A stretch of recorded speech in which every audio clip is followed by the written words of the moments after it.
That's better. All right. Looks like we are live. Hello, everyone. Welcome. My name is Tina. I'm a happiness coach. We're going to get started here in a few minutes, and we've got some really cool topics to go over tonight. Some of this is going to be a little bit more storytelling, sharing some stories of what it's like when you actually start to get into the healing phase. After you've worked through some of the hard stuff. And this is where you actually start to get to take back what was stolen from you.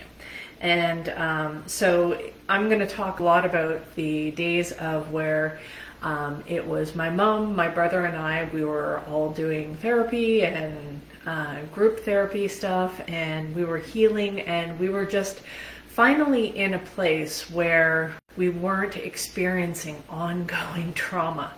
And that is a whole different state of being, right? Of being able to be in peace and not have constant fights, not have to worry about if the abuser's gonna, lose his mind or come home drunk and start a fight kind of thing, right? So, our days I'm going to refer to the place because we were living on a street called Ivy Bridge. So Ivy Bridge was one of our happier homes. It was just my mom, my brother, and I, and like I said, the three of us, we were healing and stuff like that. And one of the things that we did to get our lives back is we allowed ourselves to get pets again. So my brother, we got him a dog for Christmas, and it was like this black lab kind of Great Dane mix. Really hyper dog. And we brought him home from the pound, and he was he had this like nervous thing about him, anxiety or whatever, and he would just sit in the back seat and he'd just start compulsively drooling. He just couldn't help himself. And then shortly after we got, he was a black lab mix, and his name was Blackie. I know, real original, right? So we got Blackie, and then a little while later we ended up getting my cat Sam. And I remember Sam and Blackie always going to battle with each other a little bit. So Sam would lay on the kitchen chairs, and then Blackie would kind of come in, he'd stick his nose in there, and then Sam would smack him, and then Blackie would go tearing around the kitchen into the living room and dining room, and he just kept doing these laps.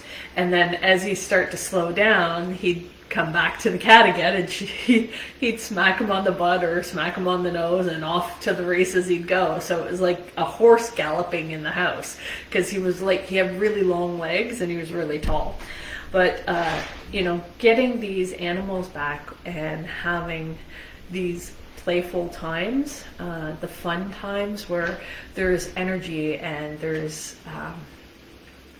just enjoying life. And that was one of the things that I was thinking of this morning, of just watching that this little cat take on this huge dog that he could easily just take him out, but he didn't, and he was very kind and patient. And then they would have different battles with each other too. Like Sam, he would run down the hallway, and we had like this textured wallpaper, and he was so mad because he was a kitten, and I didn't even really want him. I was so afraid to get reattached. I was afraid to because my abuser had taken my cat, and I was afraid to get attached to this cat and everything. And because when he first came to the house, I had to keep him in my bedroom, because we had taught Blackie that when we let him out in the backyard, he'd go tearing out in the backyard like a maniac, and then he'd jump against the fence trying to knock the neighbor's cat off the fence. So when we brought Sam into the house, we had to recondition him and kind of go, okay, that's not cool to try and get the cats anymore, right? So he had to go through some behavior mod. And so Sam had to be kept in my bedroom. And I didn't even know if I was going to keep this cat or not, because he seemed like a lot of work, and it was just, he was in my bedroom, and I'd come home from work, and then I'd play with him and everything. But then at night, he would just kind of go crazy, and he'd be like attacking my head and attacking my feet and all this kind of stuff. And I wasn't getting any sleep. And me not getting enough sleep is not a good thing. So I was getting cranky. But the thing is it was a fear reaction. I was afraid to get attached to this cat because what if I end up losing him again? What if it gets taken away from me once I finally allow myself to open up? And this one night he was bugging me so bad, and I'm like, okay, I need to get some sleep, and he won't leave me alone. So I thought, okay, if his fur's wet, then he will like dry himself off. He'll clean himself off. So I take him into the bathroom, and I take him to the sink, and I'm like putting water on him so that he gets all wet. And he just sat there like a drowned rat. And he didn't try to clean himself off. He just kept meowing at me, and I just finally gave up. I was like, okay, fine, you win. But that's it. Tomorrow I'm taking you back. And that night he just snuggled in with me, and he just kind of calmed down. And I was like, but these are little things that we had to start adjusting to, of not being afraid to be attached to enjoy happiness and love and stuff like that. We did silly little things. We created good memories. So my mom and I remember us playing video games. It was back when Mario Brothers. The original Nintendo one, lots of jumping with the game. And my mom and I are terrible at playing video games, and she was even worse though, very comical. She'd do this thing where she'd be like jumping back, and like her leg would be kicking, "Hey Ben, welcome back. And yeah, so she would be doing this stuff, and we would have these relaxing days together, just kind of creating these memories. That we weren't able to do because we were on such high alert before. And some of the other things that we started to do that we didn't do when we were in the abusive environment. You and your mama play Super on the Wii, yeah. Oh my God. We played for hours. We were so terrible at it. And we would and then my brother would come in, and then he'd just clear the level, no problem. But my mom, she'd get her leg kicking and everything. We would just play for hours. But the other thing that we started to do that we didn't do before is we started to have people over. And I didn't realize that growing up, we just really didn't have company over, because if you had company over, then they might kind of clue into what was going on behind the closed doors, right? That things weren't so cool. And so starting to have friends over from my recovery groups and stuff like that, and we would just talk for hours. Mom would have some of her friends over, my brother would have some of his friends over. We also started doing things like going to social clubs and different events and things like that, which if you're in that fight or flight survival kind of mode, that you can't even think of those kind of things. So we joined bowling leagues at the time. I'm a terrible bowler. My bowling score and my golf score are mixed up. It's a hand-eye coordination thing, I guess. But I have fun. So I suck, but I have fun, right? So we'd play bowling and stuff like that. But, some of the old behaviors still kind of stuck around. And because we were now in recovery, we'd call each other out on different things. So this one time, my mom had a few too many drinks at her bowling league, and she called my brother to come pick her up. And she was pretty drunk, and he got her home, got her out of the car. She went to go walk up the stairs, and the rose bush kind of was in the way a bit, and she fell and then was rolling around in the driveway. And my brother was so angry with her, and he told her off and told her how disappointed he was in her.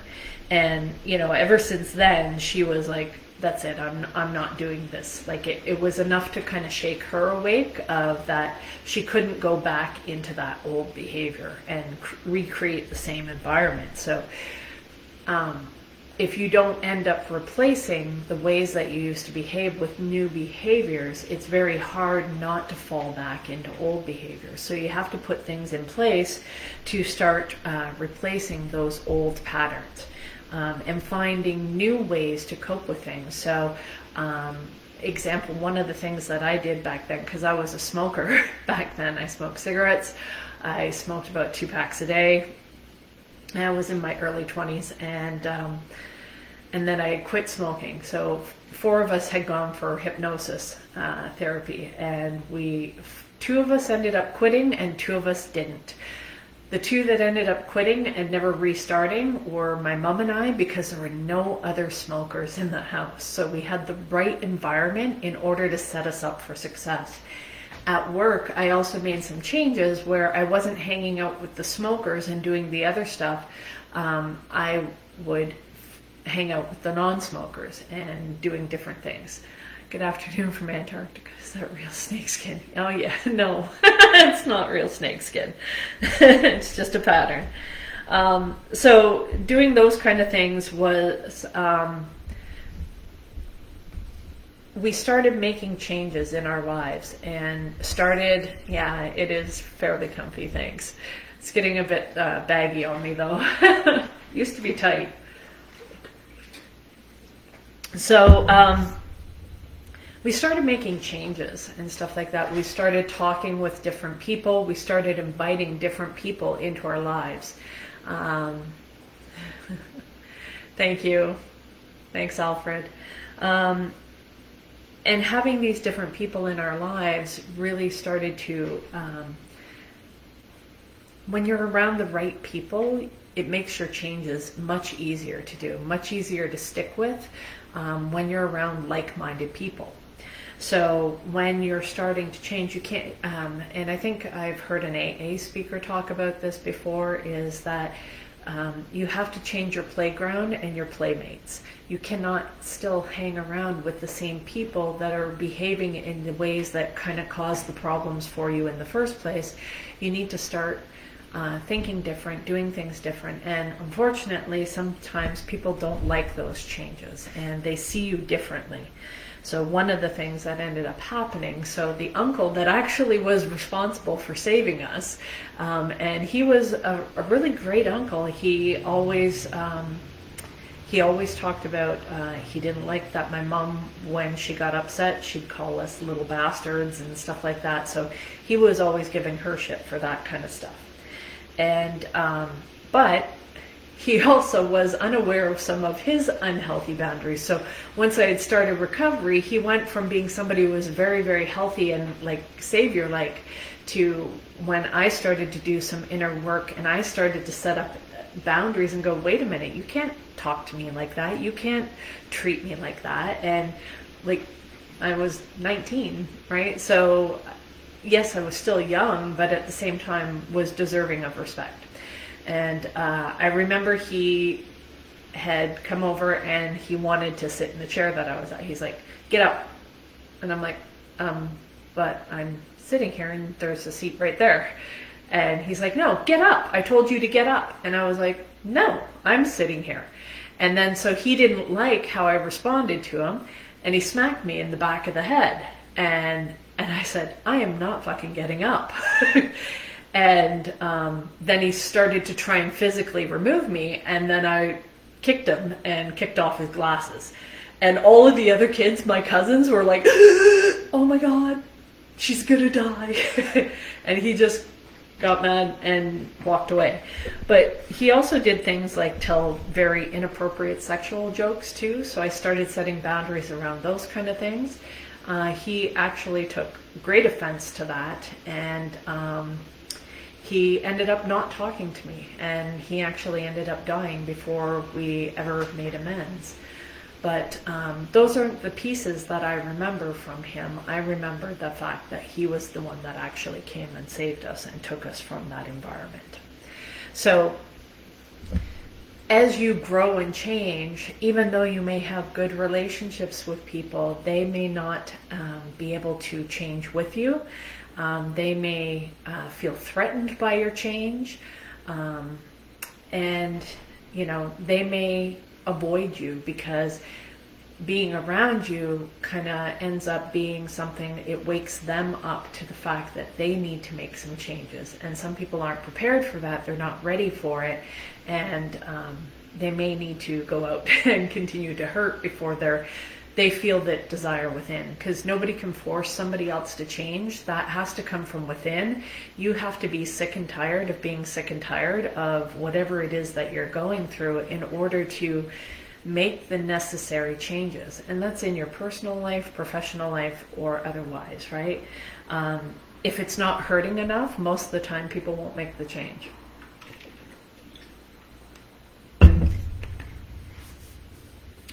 They'll notice things, but then go, I got these other things, I'm going to deal with this first, and we'll put that on the back burner. That thing that you're putting on the back burner is usually the thing that needs to be brought to the forefront.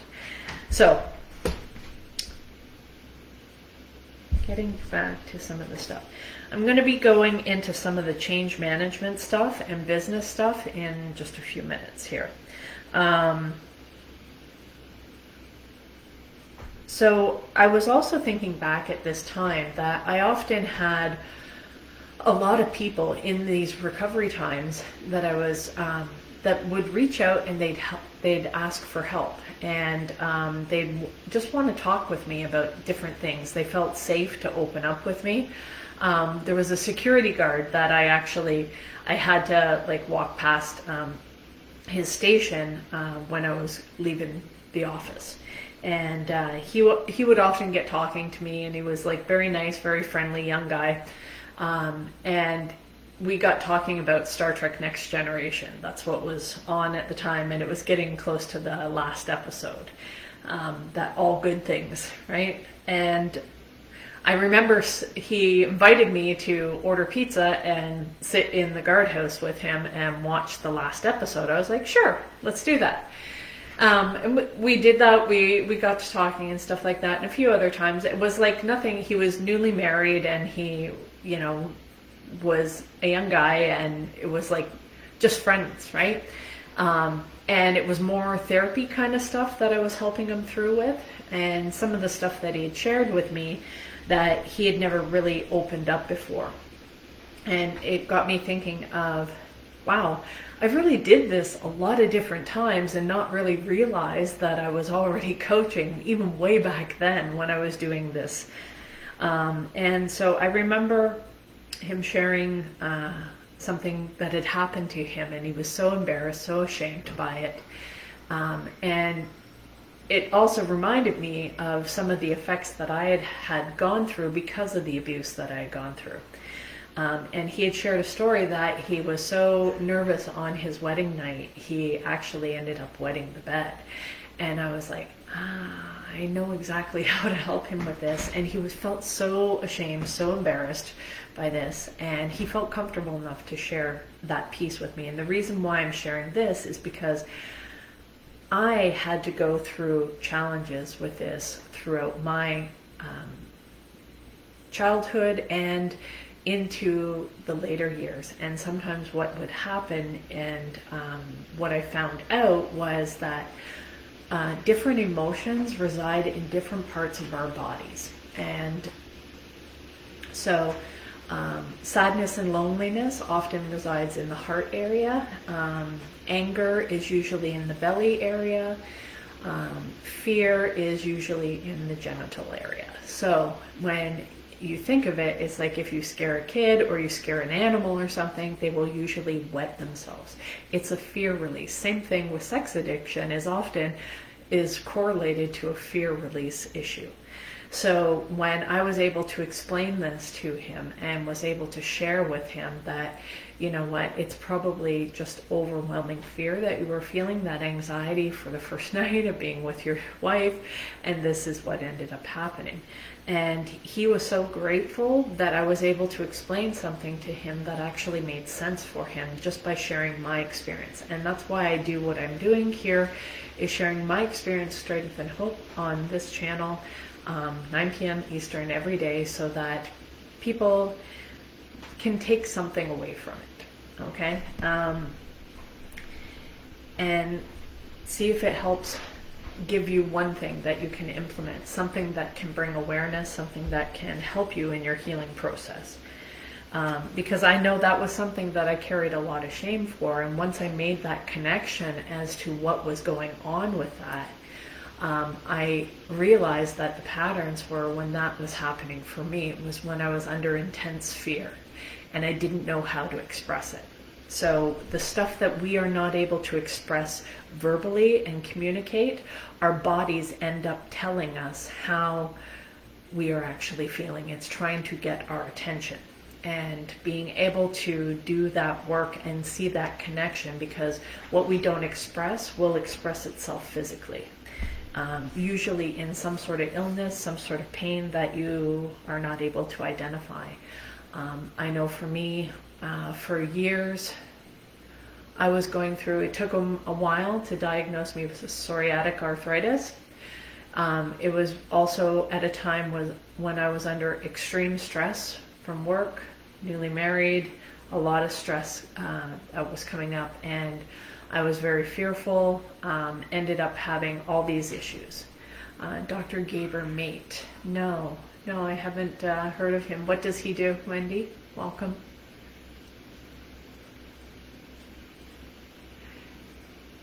So it took quite a few years, and it was really hard because they'd test me for like rheumatoid arthritis and it would always come back negative. And I always felt like, okay, I'm not making this up. Like, I'm in a lot of friggin' pain and I don't understand what's going on. And I was just like so stressed out, and I still hate going to the doctor because you have to wait so long. I know I shouldn't complain. I'm Canadian. We don't even have to pay. So Vancouver, Dr. Man, very much body-mind connection. Oh, okay. Dr. Gaber Mate. Let me just write that down. Thank you, Wendy. I appreciate that tip. Get the pen to work. Gaber Mate. Okay. Thanks, I'll check that out. Body-mind connection. Yeah, there is a lot. And also I connected that stuff with a lot of different cravings too. So like when I quit smoking, I realized that the correlation with wanting to smoke was actually a lung issue. So it's sadness and loneliness. So what I would find is there was a few times where I'd start to feel like I was craving a cigarette again. And I realized that what I really needed was I needed to reach out to my friends. And when I actually reached out to my friends and I talked with them, then I wasn't actually having that craving. So cravings, things like there's emotional connections and physical connections to the things that we're dealing with. And so if we're having challenges, another book that I would recommend is Louise Hay's, You Can Heal Your Life. Google him. He Changed Your Life, wrote When Body Says No. Oh, okay.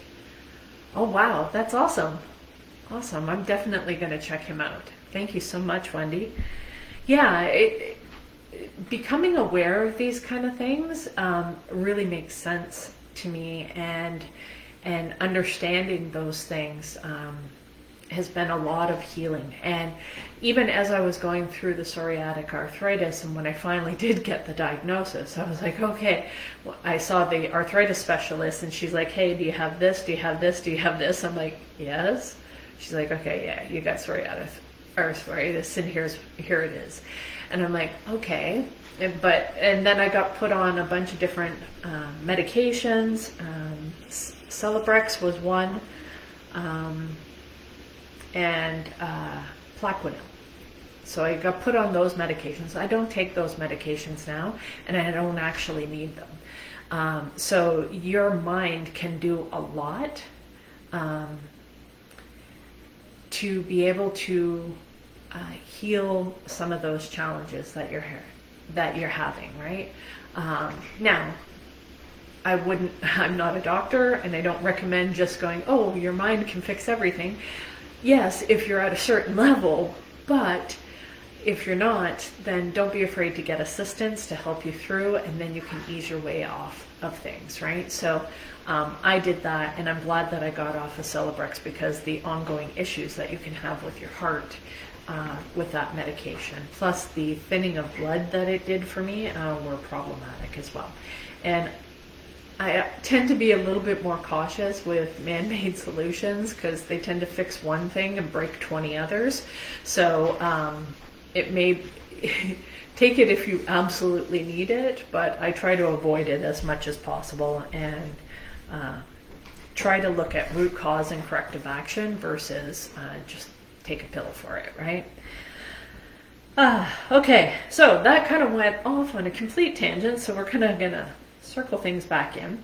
So this is a little bit more business stuff and stuff that I was thinking of this morning. So kind of back in that same era, I was thinking of a bunch of different things of the people that I had talked to, like that guy in the security guard house. And then there was another guy who had invited me out for a coffee, and we ended up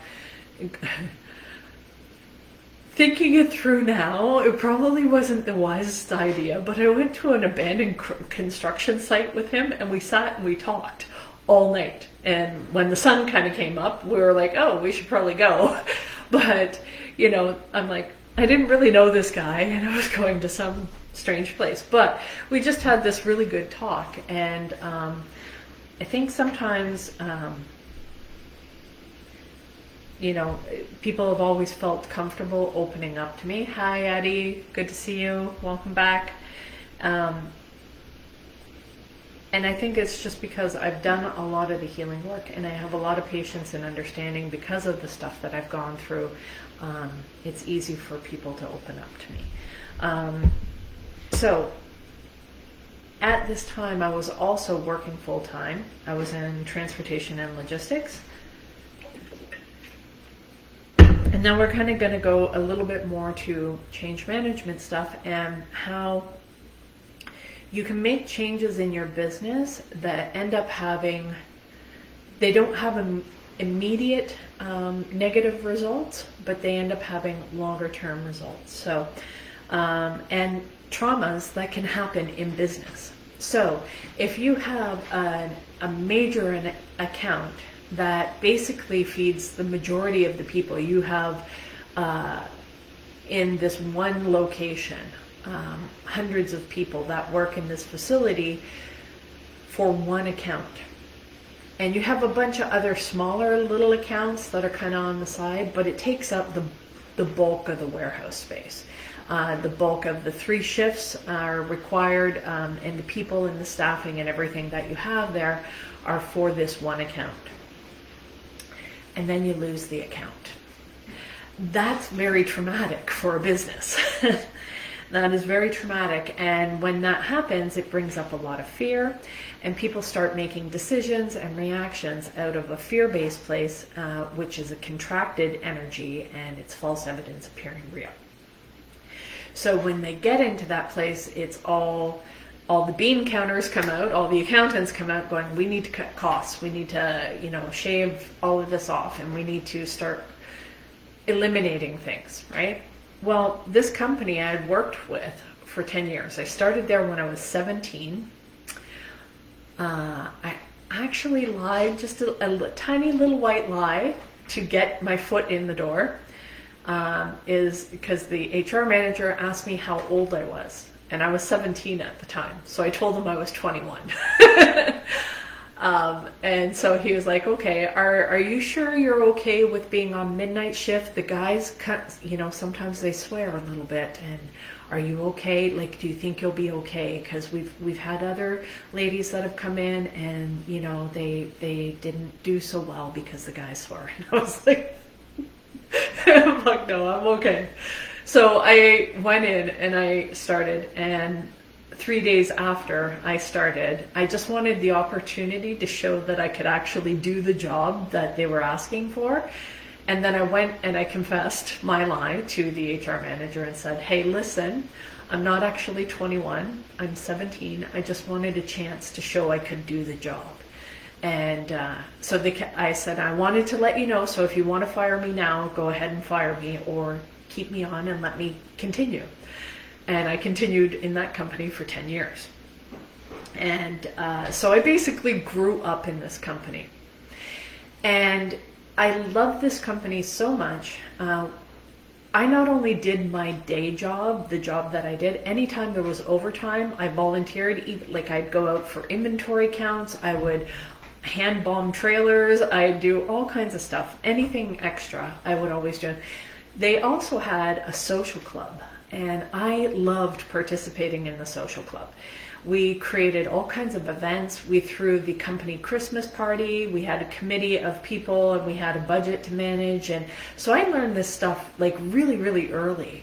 And we would have dances, and then we'd have like euchre tournaments, and then we'd have the kids' Christmas party, and we had to like go out and buy all the presents and wrap them all up. And you know, we'd book the hall at the Legion or at the hotel, or like different venues of where we were going. We had to make sure we reached out to vendors to see if we could get donations for prizes, for raffles. We had to do fundraising, all these kind of things that I just did because it was fun. I didn't know it was going to be kind of very similar to sales and marketing and stuff like that. But you know, these are things that I did, and it was all volunteer. I just volunteered just because, and I wanted to contribute because I really liked the environment. And we'd have summer picnics that we would do. We'd have like dunk tanks and all kinds of different things. And these things really brought the people in the company together. And they were really important. In fact, the employees had, if they wanted to participate in the social club, they had certain events that they could go to, and then other events, if they were part of the social club, they could go to them and pay like a smaller fee. But it basically gave them access to the Christmas party, the kids' Christmas party, and the summer picnic, and then any other events like bowling or like a boat cruise and stuff like that. We were always organizing these different things, and it just really brought the people together. But they had, for the social club, there was a deduction that kind of came off their pay. So the company put in some of the money, and then the people in the employees, they donated to the social club so that they could participate in these events. And I just really remember I loved that. Problem though, one of the events was really tragic. Summer barbecue. We all went, we were all drinking, we did that back then. And unfortunately, one of the guys, as he was driving home, got into a really bad car accident, and his wife ended up getting killed in the accident. So that was hugely traumatic. Of course, that also caused all kinds of legal issues for the company. So needless to say, then there was changes with whether or not you could drink, and then this also affected other companies. So even the company that I was last working in corporate for, I remember I was really excited to go start working for them because I saw some of the people I knew that worked for that company, and I saw their Christmas parties that were at these like really big splashy hotels and really fancy, and they kind of went all out. But by the time I joined the company, they had eliminated all of that kind of stuff. And it's really, really sad because so you have two things that actually really brought people together and formed unity and really brought heart and soul into the company, and that kind of got cut out because of structure, because of, you know, rules and regulations, right? So instead of looking for alternative ways to still keep that in, bean counters looked at that, hey, we've lost the largest account, we can't really keep having this is a big expense. Now it's also a legal liability if somebody gets into problems there. Let's just cut it. And so you start cutting those things that are actually important to the spirit of the company, and it ends up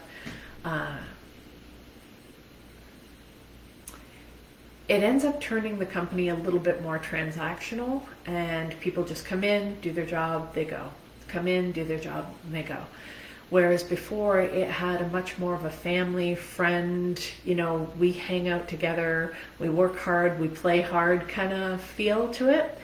And I think companies have really lost that, and I think there's other ways to deal with those kind of issues and concerns of whether or not there's alcohol and potential legal issues there.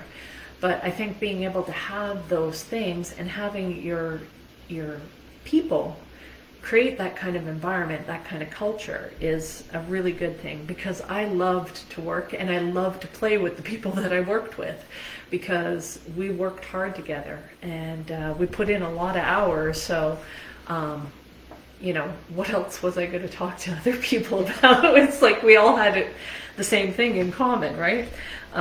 So you can think of some things, and so as the spirit of the company kind of got eroded, plus all the additional restrictions and cutting costs, and nobody addressed the emotional stuff. And so what ended up happening is one person who had been there for years, like 15, 20 years, and they were really, really good.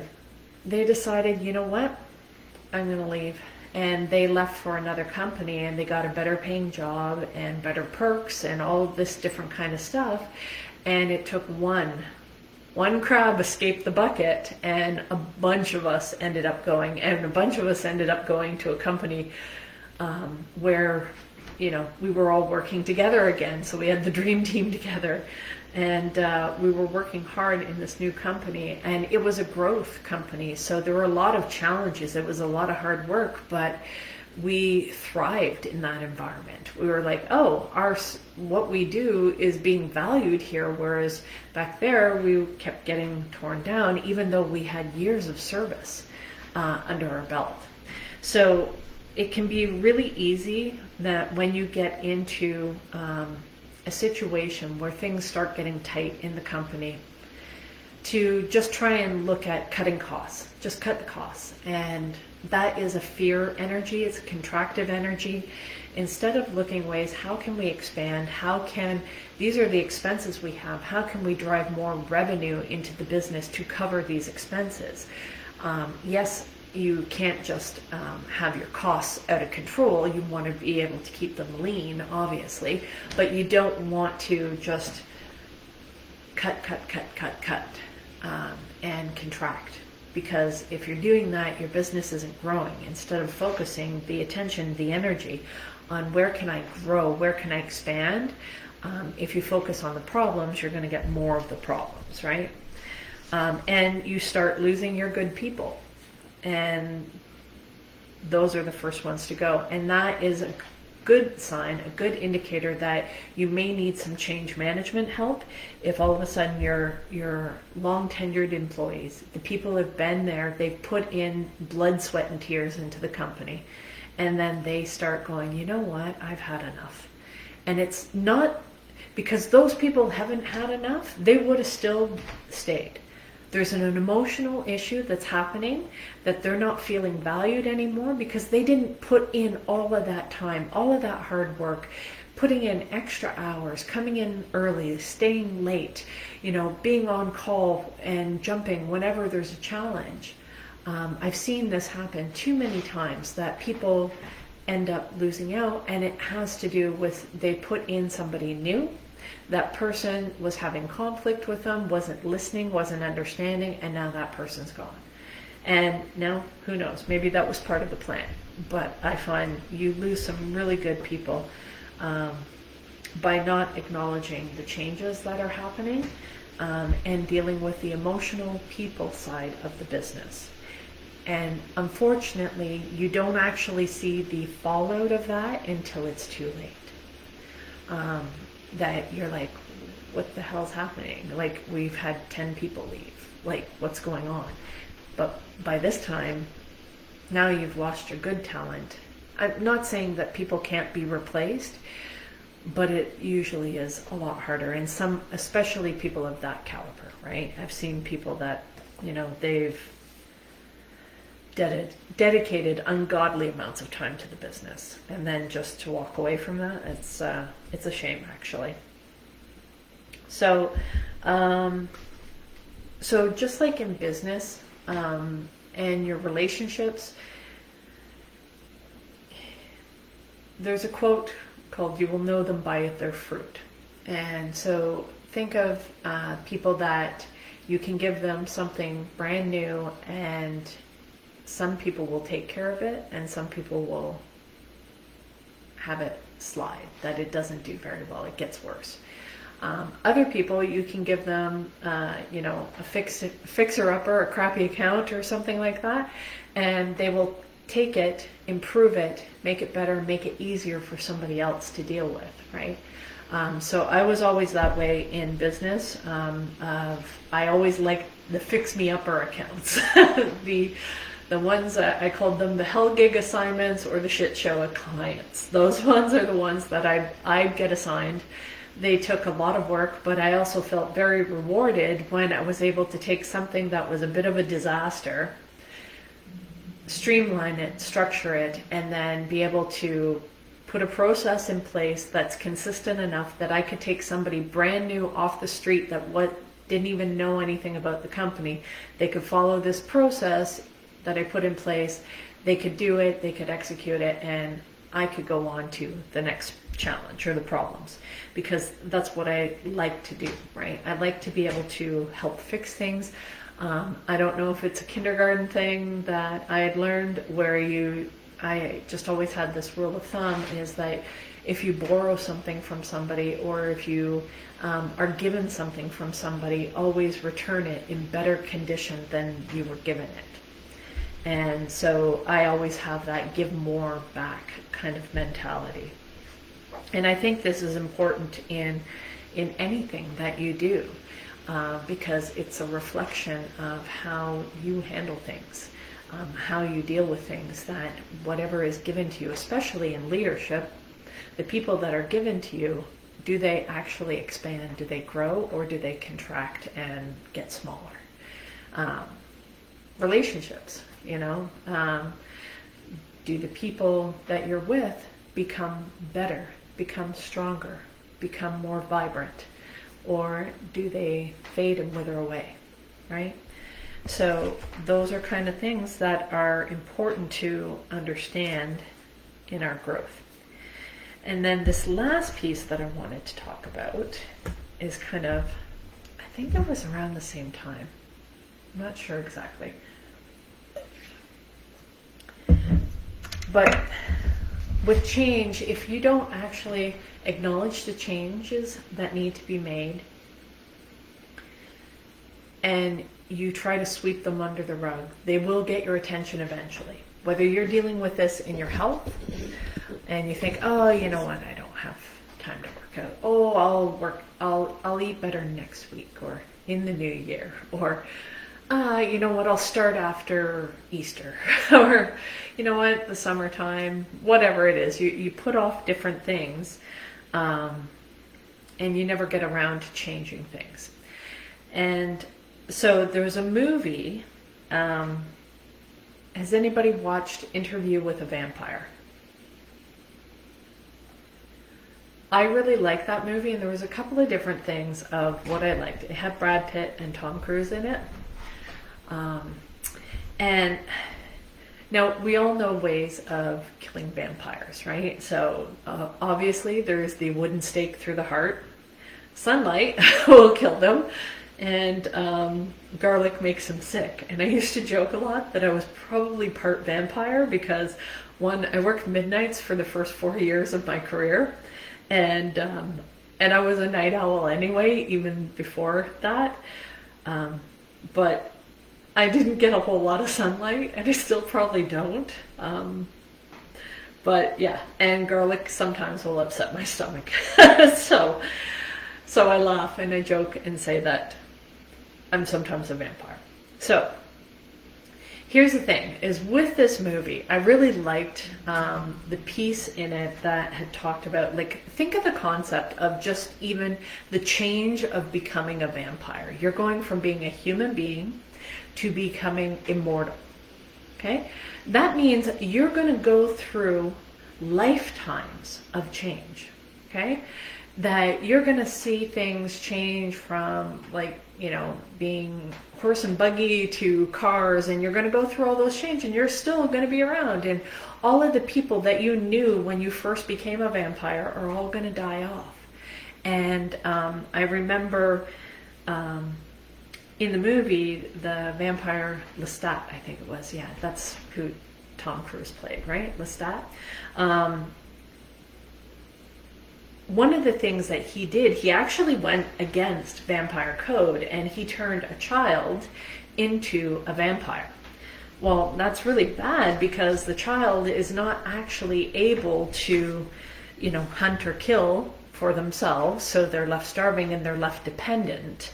And, you know, and here's the thing, it's like, okay, the whole premise of becoming a vampire, it's like you tap into this, like, whole sensual, passionate fire of eternity, right? You know, the whole thing of being immortal. And, you know, turning a child into that, they're not ready to be able to receive something like that. So even vampires know that it's inappropriate to mess with children. So, but he did this for Louis because Louis was struggling with adapting to change. He was feeling sad about not having a child. Hey, sorry, can you, Zishkwan? Yes, you have a big question? Go ahead and type the question. So, and while you're doing that, I'm just going to finish up the story. So the inability to change, he turned this child vampire in so that Louis would feel like he had a child, right? And he would be able to take care of her. And I remember Lestat in this movie saying, like, there's another way that vampires can die, and that is from not being able to adapt to change. Is it Free Palestine? Sorry, what are you referring to?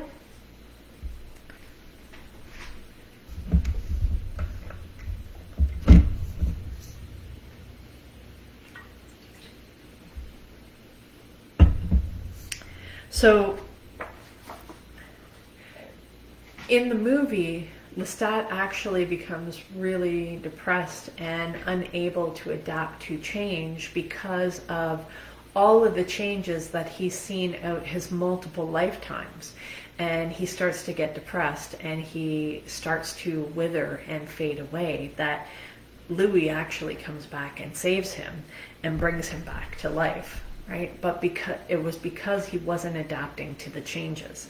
And so the same thing can happen in business, where we see this with business people and companies, that they see the signs of change, they see the challenges that are coming up, but they're not able to adapt emotionally. And if you don't get that support for your team, for your company, then your business can end up dying off.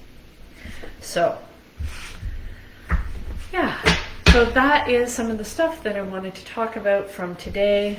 There are some other things, but those are going to open it up, and I see we're already at 48 minutes, so we're going to wrap it up for tonight, and then we will be back again tomorrow night, 9 p.m. Eastern Time, and if you have any questions, feel free to DM me on those. I will be posting the replay up on... Yeah, okay, Zayshawn.